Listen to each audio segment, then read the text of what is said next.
Hey y'all, it's Latanya Speaks signing in from Lakewood, California. Hey y'all. Today's topic I want to discuss is about parents who are co-parenting, but they're competing. What is that about? I don't understand. Like, isn't you co-parenting supposed to be about the child? Why do parents feel like they have to outdo another parent? If both of you guys have the same interest, which is supposed to be the child, if you guys have the same interest, what does it matter who do what or when or how much they spend and all this? Why should that even matter? I don't understand. Why is it that another parent has to try to figure out how to one up the other person or try to get back at them by not doing stuff? Like, I don't understand those parents, whether it be a chick or a dude, who would stop doing stuff for the child to try to get back at the other person because they mad that, that he or she decided to break up and they don't want to be together, be with you no more. How about you figure out why this person did what they did? How about you figure out what's going on with you as to why this person at a I don't know, 2 years, 3 years, 5 years, decided not to be with you. Why do you have to bring in the child? Because you're not hurting the other person. You're actually hurting your child, your seed. And whatever you do, trust and believe it's going to come back on you. Because karma is going to come back and karma is going to come knocking. You don't know in what form or what. But you know it's going to come back on you. And you have to trust and believe that. We have to understand that we have to get out of our feelings and do what is right for the sake of the child, because the child is the one that's innocent in this situation. The child is the one who did not ask to be here. The two adults are the one that decided to get together and have a child. Whether you did it on purpose or whether you planned it or whether it was an accident, whatever the case may be, the stars were aligned and God made it happen for you to have this beautiful child that some people can't have. Some people can't have kids. Some people are adopting kids. Some people are getting artificially inseminated to have a child. But yet you guys have a child and yet y'all are competing.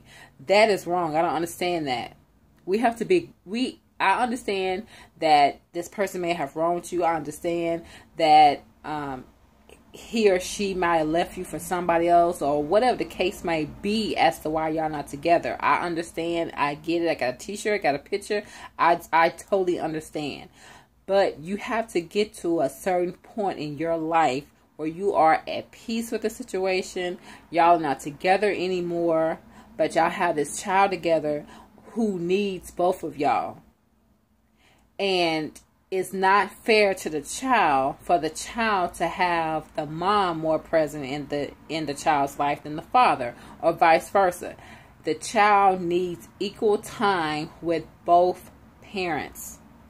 That is why the whole design of a marriage was to get married, have kids, so that way you have the family unit, and that way the child is developing to a well-rounded person.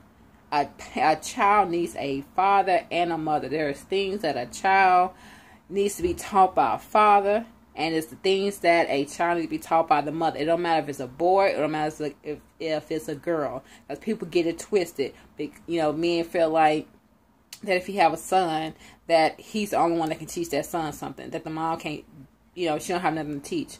Or the women, they may think that because they have a daughter that the man can't teach the daughter nothing. That's crazy. That's crazy. Everybody has something to give to that child, to develop that child so the child can be equipped for this world. This world is crazy. And if you don't want I'm going to tell you, because I like to keep it 100. If you don't equip your child, somebody else is going to take advantage of her or him. If you don't tell your child what that child needs to know from the mother and the father, somebody gonna take advantage of your child. So I hope y'all hear me clearly when I'm telling you, because when I tell you, when you think that you're doing something and trying to get back at your ex, you have no idea what type of damage you can possibly do to that child when that child gets older and move out of your house. you're going to start seeing stuff reveal itself to you in that child's life that you know for a fact that you could have prevented if you was out of your feelings. So many times we get in our feelings about situations that we have no control over, about situations that is going to happen whether we wanted to or not.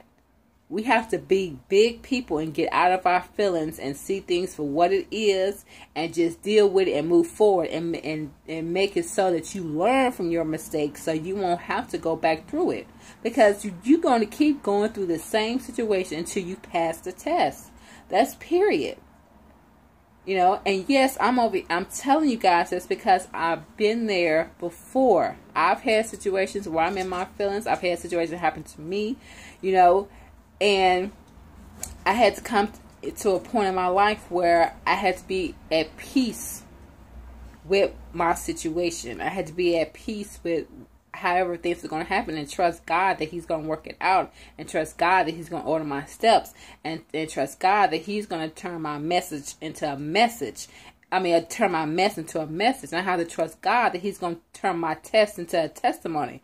Because we can't sit here and go to church every day and say that we have faith, and then we don't demonstrate that. We don't demonstrate any of that we're being taught at church.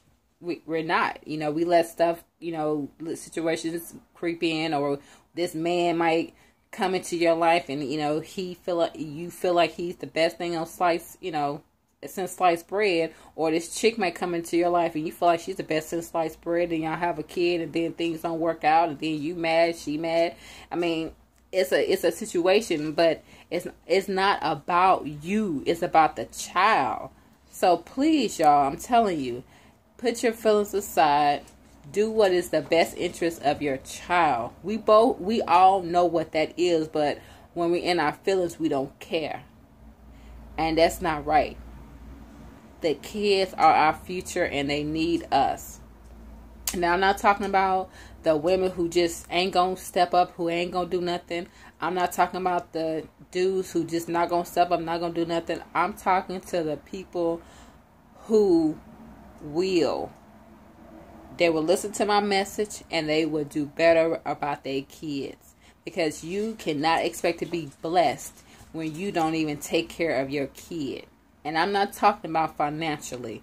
I'm talking about being there for them mentally, physically, and spiritually. People think because they write a check that they're good. It's not about that. People think because they call their child maybe once a week that they're good. No. It is too much going on in this world for you not to know what's going on with your child.